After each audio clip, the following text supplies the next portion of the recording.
Hello everyone, this is going to be my first videos of many. I'm going to break down a lot of different things that we've been programmed as a society, as a culture, as whatever you want to call it, as humans more so, right? We've been programmed as humans to understand things, and sometimes we have to unlearn stuff and teach it in a new way. So I'm going to break some things down for you. If you're a believer, keep listening. If you're a non-believer, keep listening. This video is going to be good for everybody, whether you believe in whatever you believe in. I promise you're going to get something from this video, okay? So what we're actually going to be breaking down today is grammar and spelling and the origins of those words, okay? So it's called etymology. Etymology is the study of how words have changed throughout history and understanding the roots of words. So a lot of words, as we know, have double meanings, okay? Words like grammar and spelling have a different root of where they came from. Obviously, this is an English word, the American English, okay? They came from different roots, tracing all the way back to Germanic or going to be Greek, and it could be Hebrew depending on which words you're using. But we'll get into that in a whole nother video. So what I'm going to be showing you is how these words actually can affect, we're taught these words. We're taught how to have grammar and spelling at the beginning of school.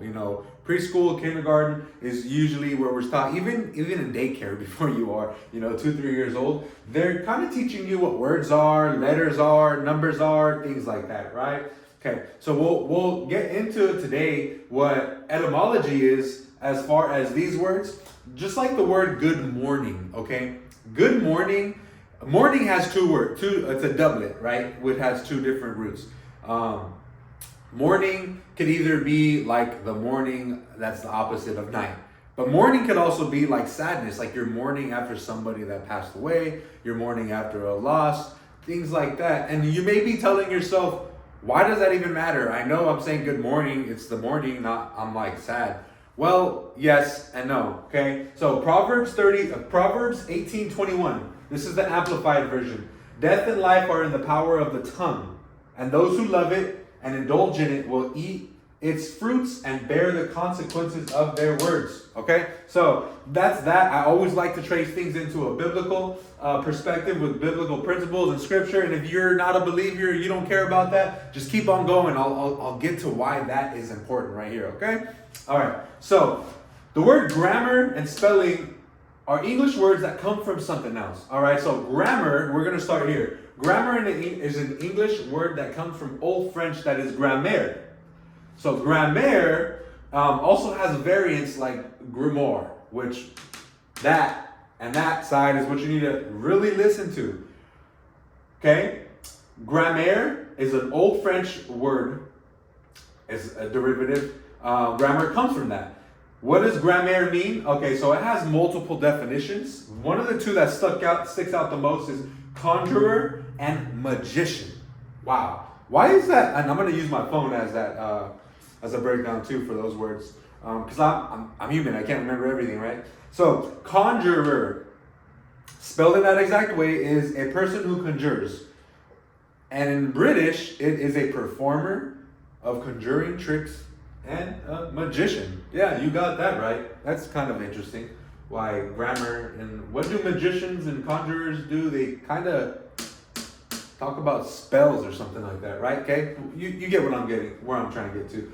Grimoire is actually a book of spells for magicians. It's a whole breakdown too. I think I even have it here, not a copy of it, but I also have the origin of that. So let's see here. I'm gonna bring that up. So it's a grimoire it's a French book, right? Which is gonna be a breakdown of, let's see. It's a book of instructions in the use of alchemy or magic, especially one containing spells for summoning demons.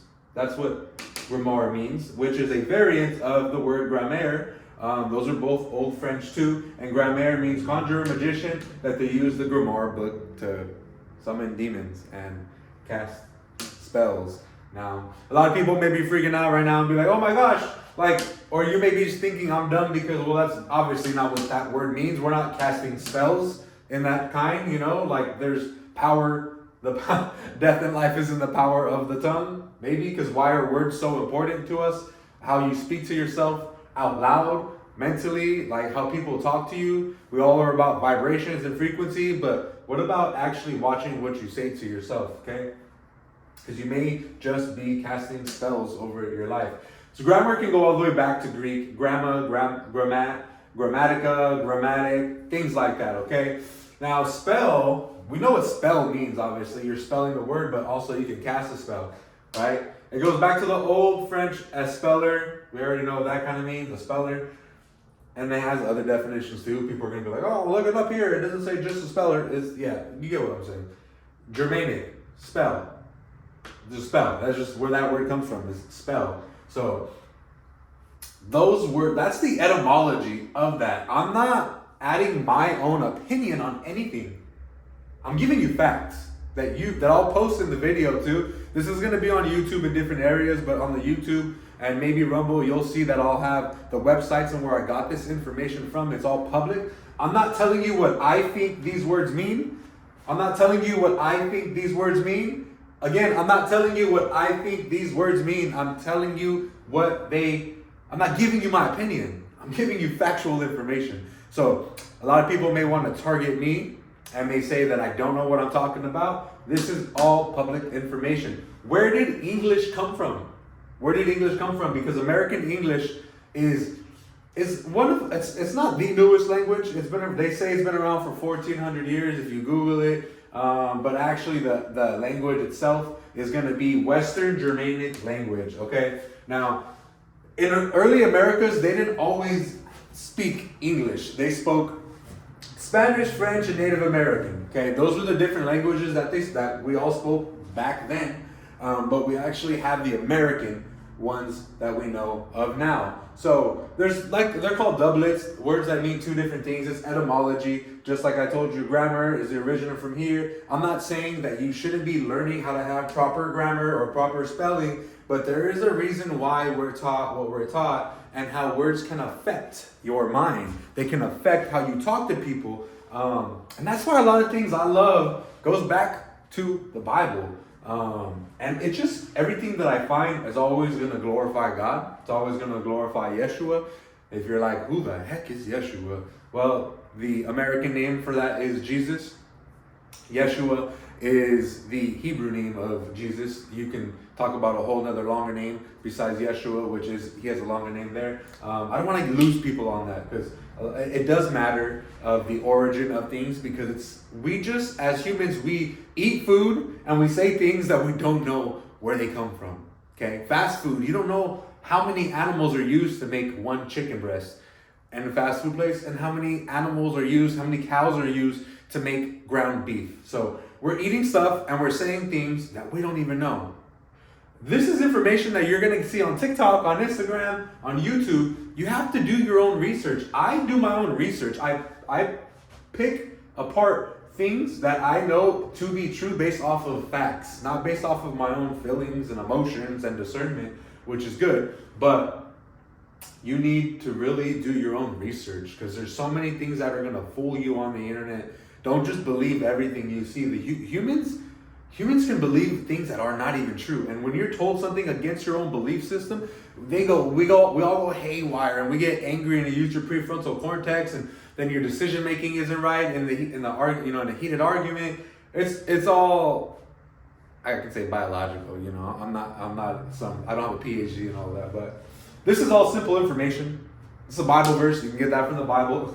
These are things from Google, Wikipedia. There's going to be things from Oxford Languages, the dictionary. You can understand all of what I'm telling you here, okay?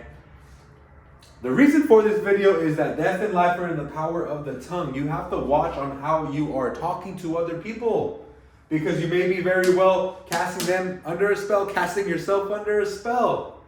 And it's all witchcraft. It really is all witchcraft. And the more you realize how regular people, especially in America, are doing witchcraft in and out of the church. That's right. Oh, what? In the church? Yes, that's right. That's right. This is going to stir up a lot of people. So I am making the video not to stir things up. I'll take that back. I'm not making a video to stir anything up. I'm just making a video to do what I'm called here to do, and that's to provide biblical principles. Okay, this is a biblical principle that is applied in a modern way, and you can understand how those words come up. I'm not giving you a Catholic, a Christian, a Jehovah's Witness, a Seventh-day Adventist, a Mormon view on anything. This is non-religious. The Bible is not a religion. It is used in religion. And I'm gonna tell you, the Bible is not a religious book. It should have never been used as in a religion, but it is, and it's been altered and changed and translated and all that kind of stuff. So, and I'll make a whole nother video about that. But you really have to look up different versions of the Bible. Do your own research, okay? This is the amplified one. It's going to be more expressive on what it's saying. There's going to be simpler ones. You have King James, then you have the Geneva, the Great Bible. You got the NIV, the ESV. Tons of great Bibles. The words are going to be different. But you have to understand how this all plays together. Even back in the times when the Bible was written, they knew what you said to yourself and what you said to others, how that is important. It's right here in front of our faces, and if you can't see that, then you just choose to be blind. If you're watching this video, you're choosing to not understand it. If you just don't understand it because you don't know what I'm talking about and it's still over your head, message me. Let's get on the phone, Zoom call, text message, and I'll break some things down for you. I'm not perfect. Nobody's perfect. If you feel like I made a mistake somewhere on here, call me out, comment, reach out to me, and let's help each other grow together in one accord. Thanks for watching. More videos coming soon. Peace.